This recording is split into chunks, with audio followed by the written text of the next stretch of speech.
This is Meghana Kambham. I'm a medical graduate, and just after graduation, I've traveled globally to study social entrepreneurship.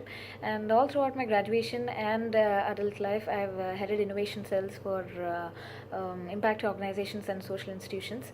About my passion, where it stems from, is definitely from the circumstances as a child, how I was reared as a child, and for past two generations, my family has been affirmatively addressing social issues as a way of life, and I have grown up finding solutions and institutions around pressing social issues like gender inequality, human rights, and education mostly.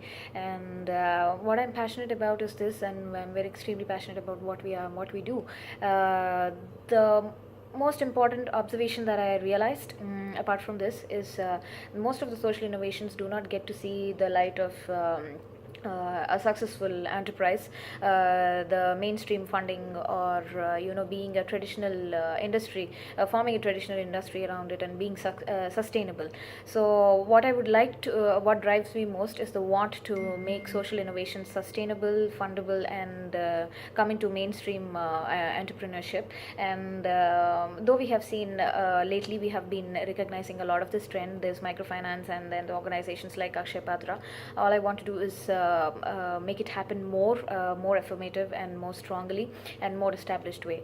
So the opportunity that I'm chasing now, what my startup is about, is also the intersection between a social innovation and the necessity of making this social innovation universally available and sustainable.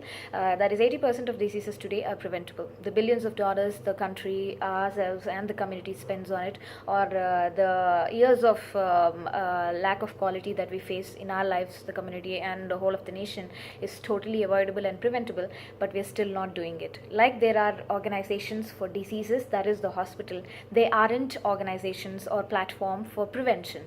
The reason being that major industry drivers are on the hospital and bed strategy, because that is the cash cow, and people are driven only by fear. Only if they are deceased do they go to the doctor, or only they do not like to spend money on anything if they are healthy enough. And also the practical problems like the doctor patient ratio that can never be achieved. I can never is a very overstatement. In the next 15 years cannot be achieved due to the lack of investment that goes into healthcare of developing countries. The doctor patient ratio cannot be achieved. They have to take care of the diseased people.